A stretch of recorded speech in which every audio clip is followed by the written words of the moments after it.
Welcome to episode 4 of Malaise 2023. Our first match is going to be Hero against Cloud. Anime swords fighters with magic. It depends on, how you qualify materia in Final Fantasy. It's basically magic, but I don't know enough to definitively... Oh, Cloud, what are you doing? Oh wow, the third hit of Cloud's forward smash actually did end up hitting Hero there. One of the perks of having a multi-hit forward smash. You don't actually see too many of those. Especially none that have 3 hits like Cloud's does. Oh, Hero unable to hit Cloud gets a combo reversal for it. He does get Accelerado. He doesn't go off stage to pester Cloud though. Barely manages to make it back. Accelerado can sometimes be a curse more than a blessing.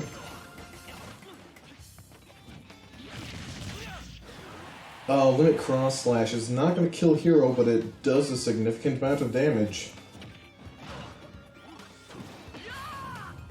Hero went for some sort of high-stakes read there, but it just didn't work out for him. Oh, Cloud goes for a regrab, actually trumping Hero off the ledge. The Hero's actually running really low on magic power right now, and he's facing a Cloud who just got limit. I don't know how he got on the stage that quickly. He must have dropped off the ledge, jumped, and then threw out a quick side B, I guess. Oh, and a footstool's gonna... Nope, Cloud makes it back.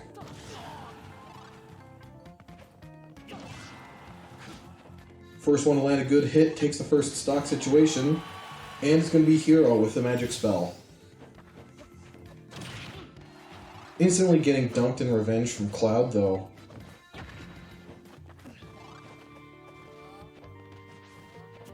Okay, so Hero kept running away to charge up his neutral B, which is normally not a bad idea. It's, at least a productive thing to do. But he kept canceling the charge before it hit the second stage. So then he just ran away to almost charge his neutral B.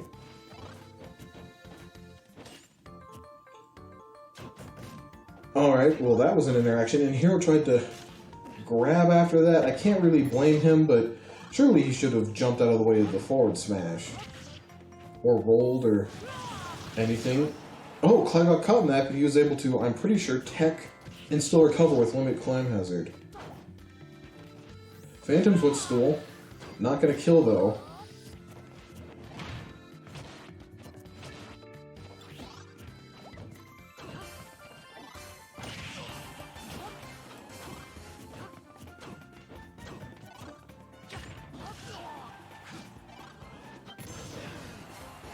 One of the dangers of trying to rush down Hero when he's got the command menu out is that he can use the spells, and it's one of the fastest things he can do once he already has the menu out. So you need to make sure you don't get killed by any of them. The safest move is to always shield, but if Hero gets Hatchet Man, then it breaks your shield.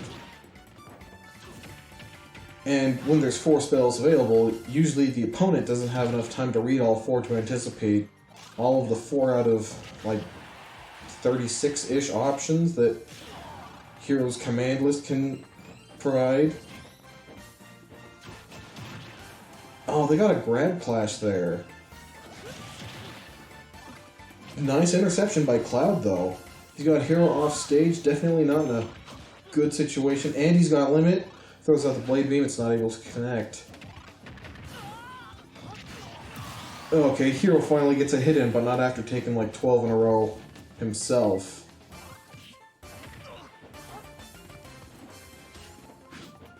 And Cloud is just charging these smash attacks for too long.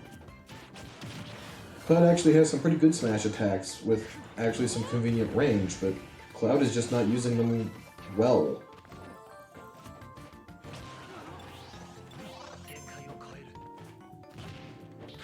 Oh, Cloud got limited again. He was able to use Limit Cross Slash. It didn't kill Hero, though.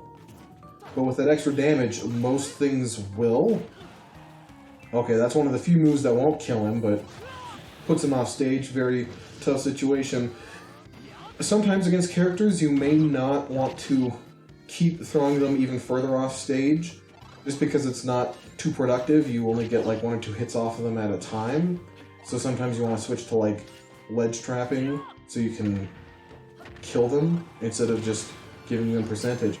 But against Hero, it's definitely an ideal move just because each time Hero recovers, it takes some of his magic power. And that does mean that if you keep just, I guess, micro-gimping him off stage, that eventually he will run out of mana and then he will die out of not being able to recover. Oh, Cloud is not able to tech that. So close to the ledge and yet so dead. Good job, Hero. Cloud's gonna have to keep fighting. For our second match, we're gonna have Meta Knight against Lucario. Probably gonna be a beneficial matchup for Lucario, just because he does benefit from the aura, and Meta Knight doesn't kill particularly early, unless he manages to combo you with a couple up airs and then a shuttle loop. Being such a lightweight character with, you know, like 5 jumps, it would be a little obscene if he also had massive kill power. Weird trade there. Lucario actually sliding across the stage. Lucario's not able to recover correctly, whereas Meta Knight bounces back on stage.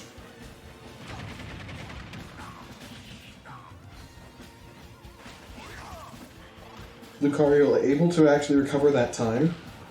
It's weird, last time he just didn't go for the ledge. Oh, he actually bumped into the stage that time. He was high enough to be able to get back up, but now that's something I'm going to be worried about the whole match. Oh, Meta Knight started the up air chain, but quickly changed it into a forward air. It still got damage, but it didn't get a potentially early kill, which is really important against Lucario. Kind of a really good noob killer in that respect, that if you don't know how to kill your opponent, Lucario will kill you.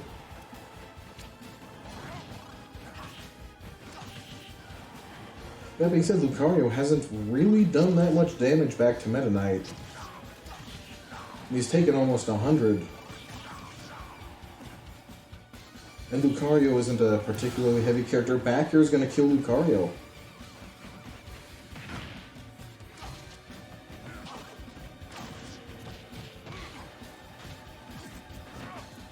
Oh, charging that smash attack for a little too long to catch the landing, but I guess if you throw out 3 smash attacks in a row, sometimes they'll hit. It's so hard to teach people best practice when the amiibo does unoptimal practice but still wins. Oh, Meta Knight side beat way too far. Saved by Lucario. It looks like he footstooled him? Lucario barely making it back. That was... You see, right there, that's a good example of why, when your opponent is going to die, you do not disrespect them. Because the worst case scenario is that they don't die, and the best case scenario is that you are no more advantaged than you were before. You have nothing to win and everything to lose. Oh, Meta Knight used all of his jumps, able to successfully land though. Random side B from Lucario would probably kill Meta Knight. It, you know, also depends on where it would land. Dancing around each other, down air is not going to kill.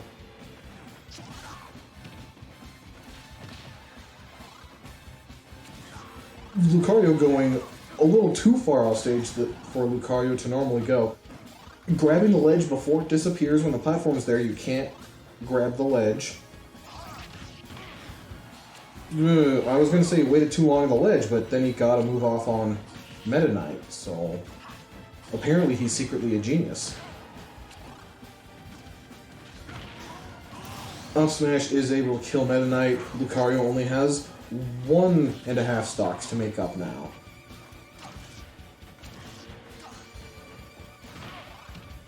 So you can see that forward smash just did 20%.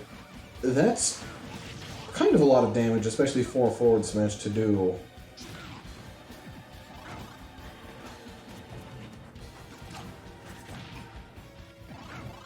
Oh, does not get the tech chase correctly.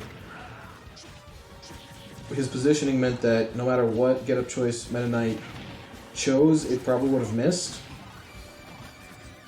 just because he wasn't aiming where Meta Knight was or at the end of the platform where Meta Knight would be rolling to.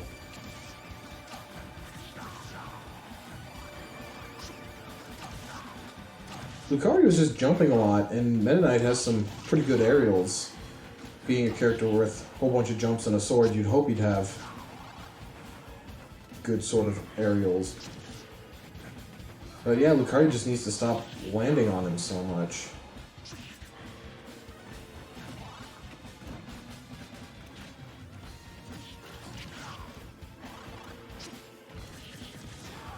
Back air is going to kill Lucario, even though it was on stage. Good job, Meta Knight, for winning that match.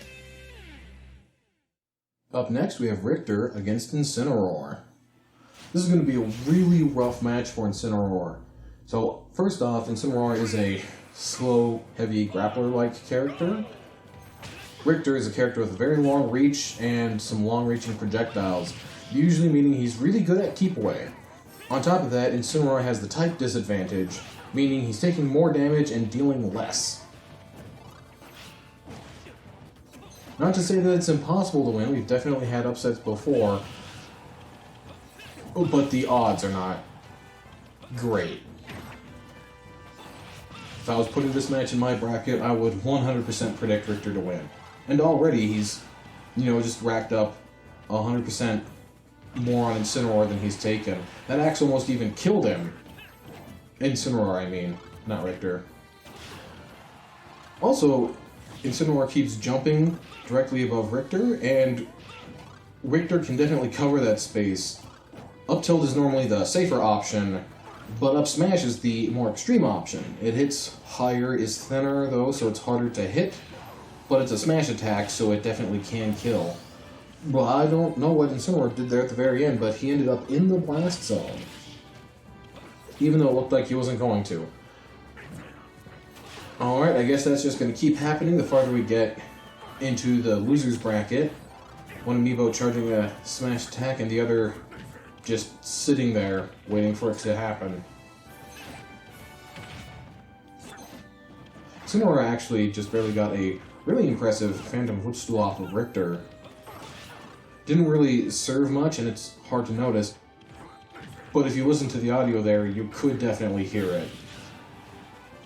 Just shows that the amiibo, and I guess also the level 9 CPU AI, which the amiibo AI uses as a base, kind of like on how to function as whatever character they're using. Of course, the amiibo AI is actually more advanced and, modular based off of the user's needs. Or preferences, I guess. Richter getting good forward air on Incineroar. That is something to remember. They can edgeguard you without having to go off stage themselves. Their whips are that long. And you may be tempted to go over them, but their up air and smash attacks can definitely cover that range. Already you saw Incineroar just used forward smash from too far away, wasn't able to hit Richter, and Richter didn't even have to worry about spacing in order to get a smash attack of his own.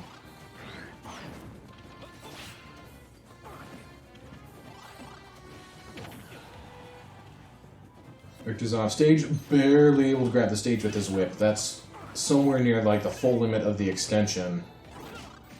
Incineroar got another footstool on Richter during the get-up. Which is weird, but I guess effective. Uppy's not going to kill Incineroar. If you DI it right, it doesn't kill for a while, but the amiibo don't DI. Good job to Richter for taking that match. And here we've got Kirby Classic against Ryu.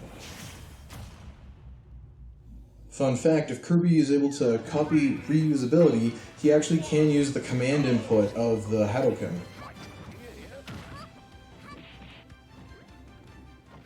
It's always a great way to flex on Ryu players if you're Kirby. Kind of show them, hey, I know how to do your thing too. It's an incredibly specific circumstance, but sometimes it comes up. If you're playing Kirby. Ryu getting dangerously low off stage there. He keeps recovering, but Okay, that time he's not going to be able to. Kind of just shows that Ryu is a character who doesn't do super well off stage. He has some strong attacks, but he can only use them so far away from the stage before risking dying himself.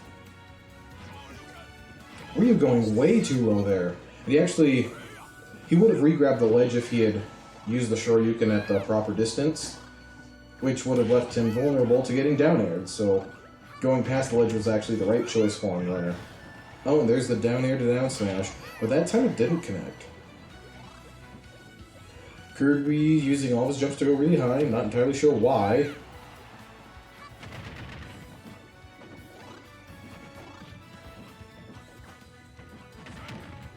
Good tech roll. Oh, Ryu with a really good counter hit. I'm actually a little surprised that up air killed, but Kirby was at a pretty high percent, and Kirby's one of the lightest characters. Which, you know, should be expected. He's a ball of air.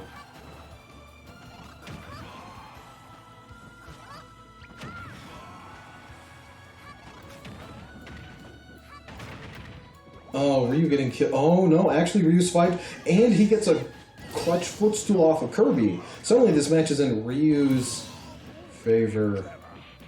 Alright, well, Ryu just killed himself for no reason. Now it's a tied match again. Ryu gets a pretty good combo to start off with, but gets another footstool, cancels out his down air into his recovery. I'd never considered doing that. Usually you cancel it into a move for the sake of hitting your opponent, not for the sake of being able to make it back faster. For some people who may not know, Ryu can cancel his normal moves into his special moves, and that does also apply to the command input versions, which are stronger and deal more damage, which is actually a really good way of connecting into them. Scarily enough, he can cancel his special moves into his final smash. So sometimes you can get hit by a normal move, then get hit by a special move, and oh, that's going to kill Ryu. What a roller coaster. Kirby Classic wins, meaning he's out of the tournament and that Ryu's stuck here for a little bit longer. And here we've got Greninja against Ike.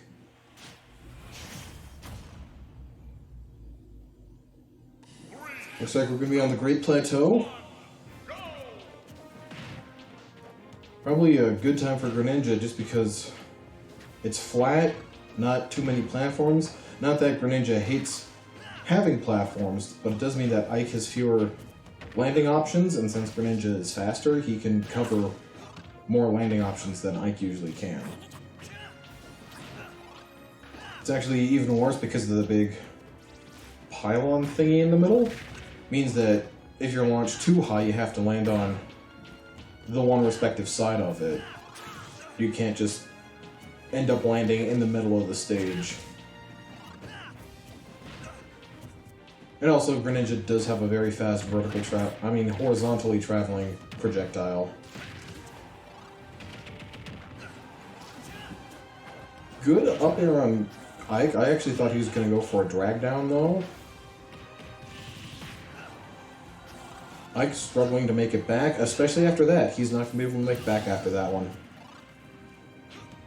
Usually he needs to use quick draw for his horizontal recovery and ether for his vertical.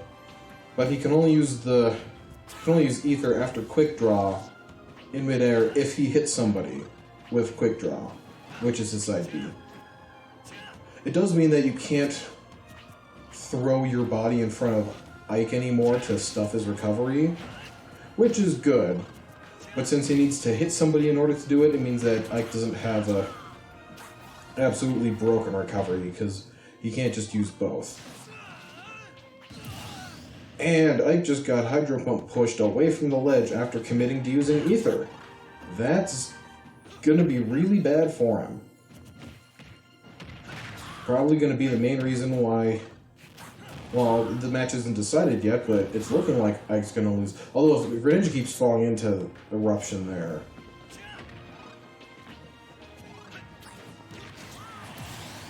Alright, Ike able to get a stomp, a forward tilt. But he's going to have to do really well in order to make back the stock deficit.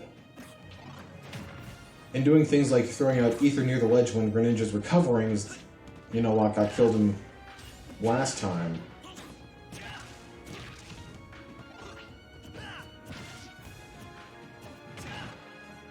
Got Greninja off stage, gets footstooled. Ether not killing Greninja, that's always a risky run. If you miss the ledge, you definitely want to DI towards the stage. I don't know exactly how much it helps, but it certainly can't hurt more than DIing away.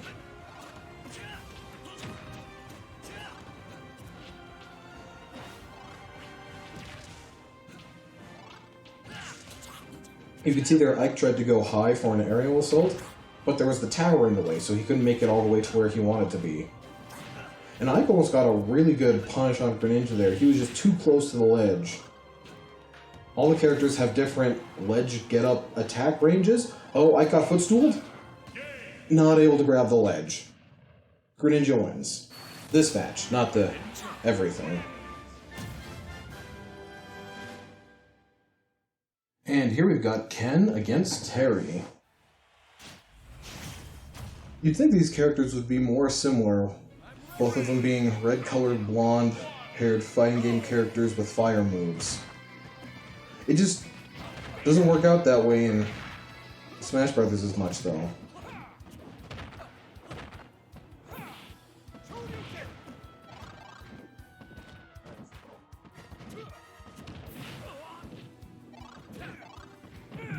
Terry's not doing anything to get out of this. He keeps getting hit by all of Ken's forward airs.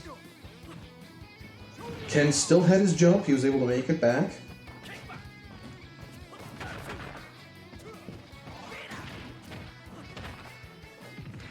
Ken just kind of fill out a power dunk there. Usually if you hit somebody with the startup, it's almost impossible for them to escape. But if you just clip them with part of it, then I guess it's a lot easier. Oh, Ken able to hit back Terry. I guess he must have teched it then. The Amiibo are pretty good at that. Terry does have Go Meter, so... Alright, Terry's dead. He no longer has Go Meter.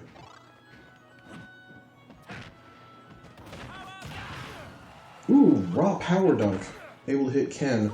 Smash Brothers doesn't have any combo scaling like traditional fighters do, which also means that these characters don't have combo scaling. Every move will hit the same, although if you do hit the same move a couple times in a row, you do get normal move scaling, just to make it so that spamming isn't effective. And Terry dies to that. Wow. Alright, this is probably going to be a pretty quick match then.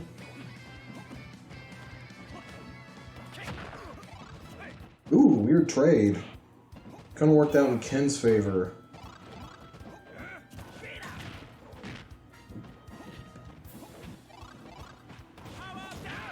Terry keeps going for these raw power dunks, but he's not able to get them to land. He did have some great footwork, though, to get out of Ken's range there.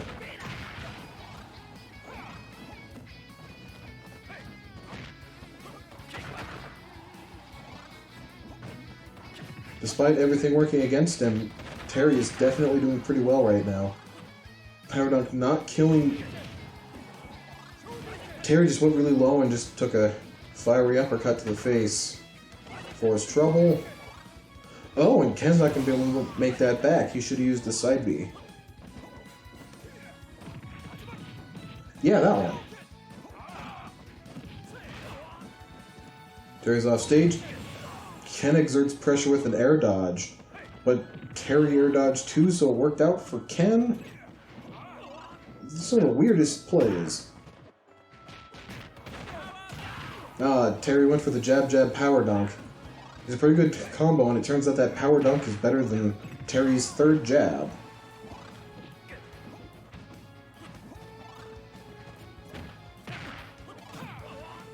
Oh, Terry getting hit out from Ken after the throw.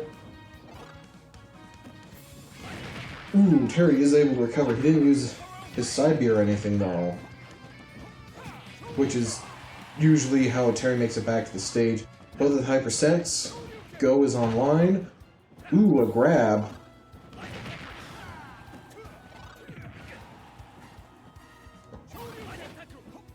Dude, Terry barely grabbing the ledge there. I thought he was going to be a goner. And Terry finally uses a go move out of an up throw. I don't even think that normally combos, but it got him the win. Good job, man. You earned it, I think. And for the penultimate match, we're going to have Banjo and Kazooie against Duck Hunt. 4 sentient beings. Yeah, I don't know where I was going with that. You can do that with Ice Climbers, no problem. So this should look good for Banjo, just because Banjo has 5 Wonder Wing uses, which are invincible, which lets him kind of get through Duck Hunt's wall of projectiles, which is normally how Duck Hunt keeps his enemies away. But since Wonder Wing is invincible, it can go through all of them. That being said, the amiibo seems to have a reluctance to using Wonder Wing. Probably to keep it in reserve to recover with, but it is also an incredibly good attacking move. Okay, Duck Hunt just recovering randomly in the middle on stage. That's the kind of thing that gets you hard punished. Oh, but Banjo falling into a partially charged smash attack. This is going to take the first stock. Duck Hunt is now looking really good. I would probably say that Banjo's moves just hit harder than Duck Hunt's. Although I guess that's a little hard to judge because Duck Hunt has so many multi-hit smash attacks. Like up smash, which you just got to see used like 5 times in a row.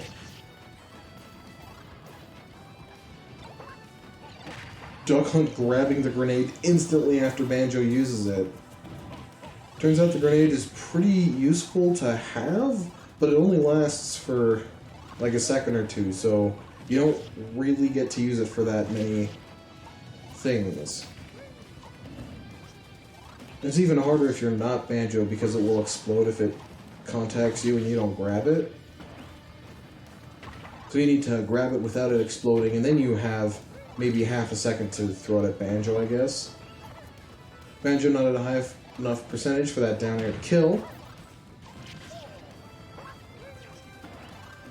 Goes for the extended version of the shock jump pad. Not getting killed by Duck Hunt for it.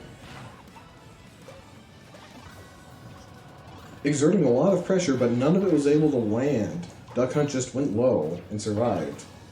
Grabbing the ledge, that actually really saved him. The invincibility frames let him last through Duck Hunt's attack. Banjo kept his double jump, so he was able to make that back as well. It might come up on this stage, but Duck Hunt does have a wall jump, and Banjo does not.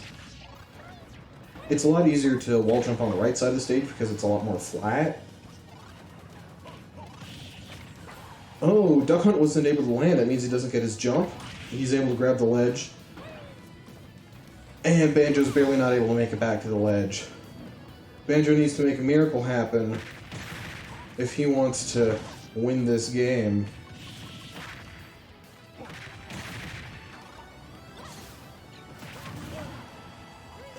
You may not have seen it there, but Banjo actually Z-dropped the grenade as he was getting hit by Duck Hunt, which is actually a mechanic you can do.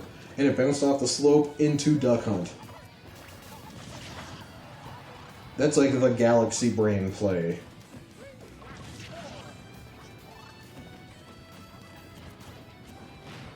Now, Banjo does have a spike, but his down air propels him downwards. So if you hit somebody with the and it kills them, you usually die too.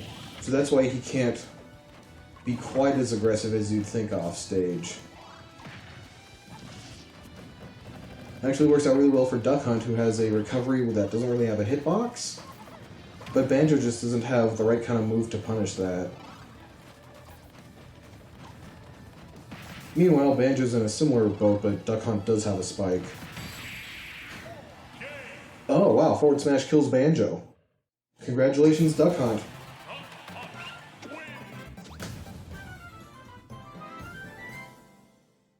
And for the last match of this episode, we have Fox against Mewtwo. lightweight characters who can hit kind of hard. Although Fox is the fastest faller in the game, and Mewtwo is one of the slowest. I mean, you can probably see how floaty he is. They will stop playing off on the pavement there, which is good. The platform does leave. It does leave slow enough that you can usually react and get off of it. But then you have to recover, and your opponent can sometimes kill you for that. Mewtwo keeps throwing out a whole bunch of neutral airs that aren't hitting anybody, though.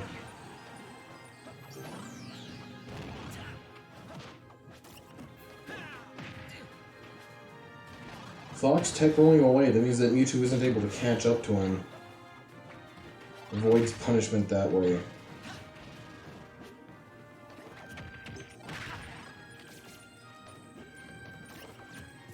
Mewtwo went to the other side of the ledge, which means he couldn't grab it because he was currently inside of it. Which meant that he had to teleport recover. It looked like he tried to go for the upper platform, but there wasn't much he could have done in that situation. Again, not grabbing the ledge, teleporting past it, and this time he gets killed for it even.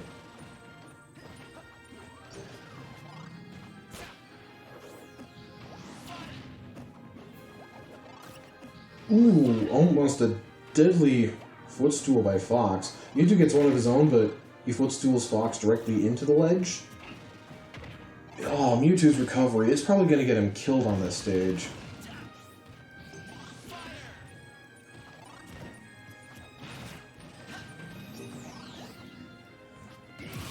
Oh, yep, alright. Mewtwo lost his second stock, and Fox has not lost any yet. Really bad situation for Mewtwo to be in.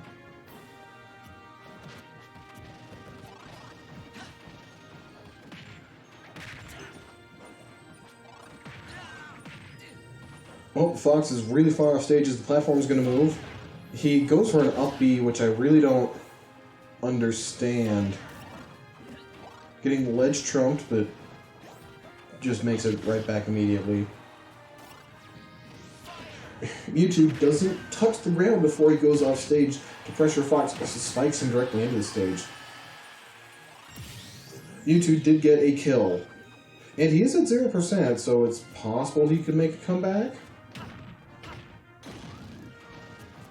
One of the problems with the CPU charging their charge moves like Mewtwo's Shadow Ball is that for some reason they don't like to use the move after it's been charged.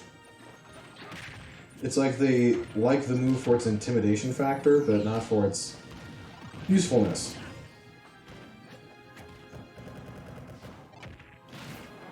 Now, Mewtwo should have probably held that jab a little bit longer, would have pushed Fox farther back and made it harder to be grabbed.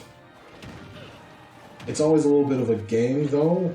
After 11 hits, anybody who's in a shield, who's been hit 11 times, they can, I believe, back roll or forward roll,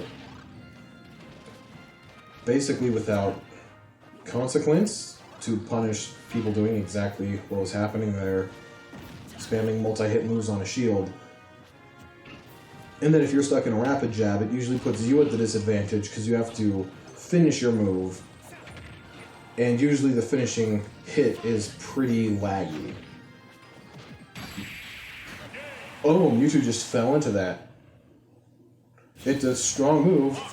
Good job, Fox.